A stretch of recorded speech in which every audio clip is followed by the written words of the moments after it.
When a primary opponent arises and challenges a sitting president in their own party, the result is often the same. The incumbent is weakened and ultimately loses to their opponent in the general election. While it is rare that an incumbent president faces a serious primary challenger, the few times it happened in the 20th century, it divided the party and drew out a process that was supposed to be a breeze.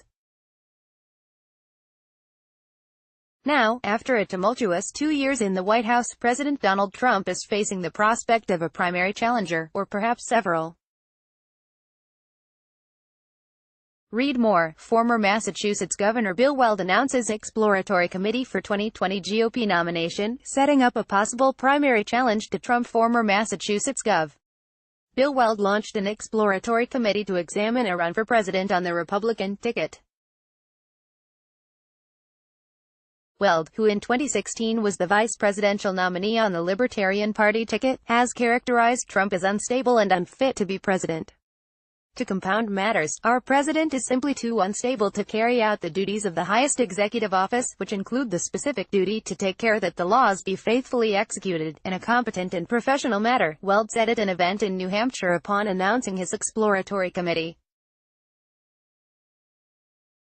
He is simply in the wrong place. Several other Republicans are mulling challenges against Trump from a centrist position, including Maryland Governor Larry Hogan and former Ohio Gov.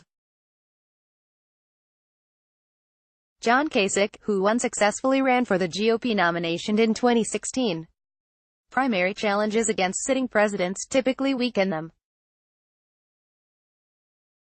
There are several examples of Republicans and Democrats mounting insurgent bids that ultimately resulted in their party's president failing to secure another term, even if they do not even come close to winning the nomination. Bush vs.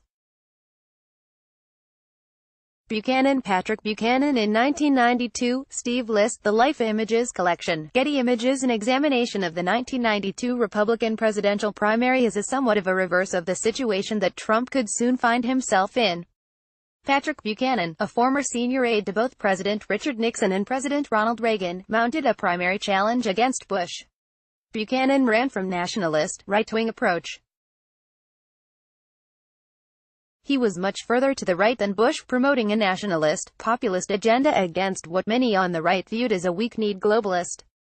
But by espousing positions on trade, immigration and the role of the United States in the world, views tinged with a kind of isolationism and protectionism that are anathema to many free market and globalist conservatives, Mr.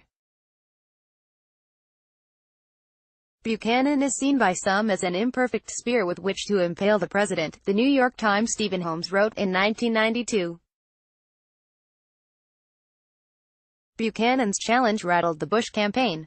While Buchanan never defeated Bush in any of the primary races, he produced strong results and, in some cases, exposed ideological rifts within the Republican Party, including in the early primary state of New Hampshire.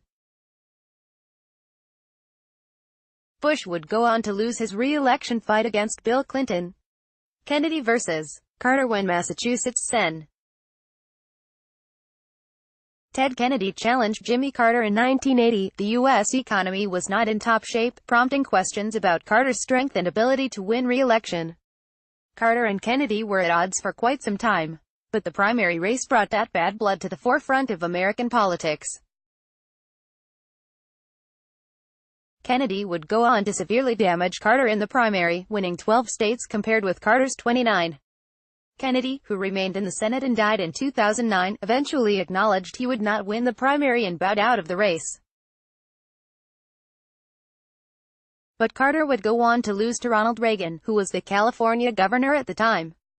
Reagan vs. Ford. Ronald Reagan at the 1976 Republican National Convention.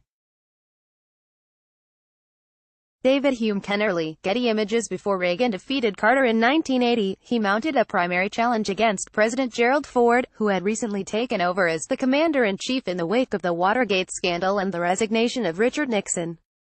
Ford, who was appointed vice president after the resignation of Spiro Agnew, became president in the most unconventional way. Less than 1 year before becoming president, Ford was the House Minority Leader. The scandal-ridden administration that collapsed as a result of Watergate opened the door for an insurgent primary challenge. Reagan gave Ford a run for his money during the primary but fell short of the number of delegates needed to win the nomination outright. Then at the 1976 Republican National Convention in Kansas City, Missouri, Reagan contested Ford's nomination. Ford won the nomination, but delegates replaced Vice President Nelson Rockefeller's nomination with Kansas Sen. Bob Dole. Ford ultimately lost to Carter in the general election.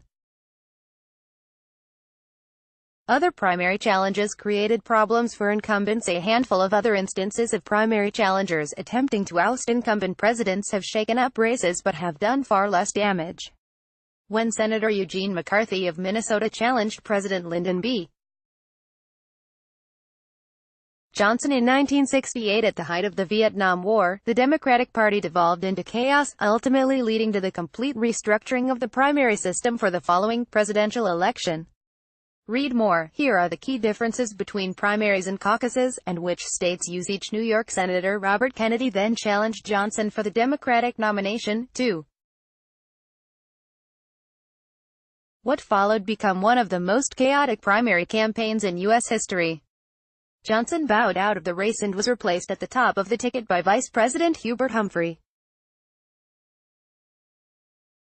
The night he secured victory in the California Democratic primary, Kennedy was assassinated by Saran, a Palestinian Jordanian national angered by Kennedy's support for Israel. Humphrey would go on to become the nominee at the Democratic National Convention and lose to Richard Nixon. Whether Trump will face the same fate as so many other incumbent presidents who faced primary challengers is still unclear. But recent polling shows there is indeed an appetite for someone who is not Trump within the Republican Party, albeit a still relatively small one.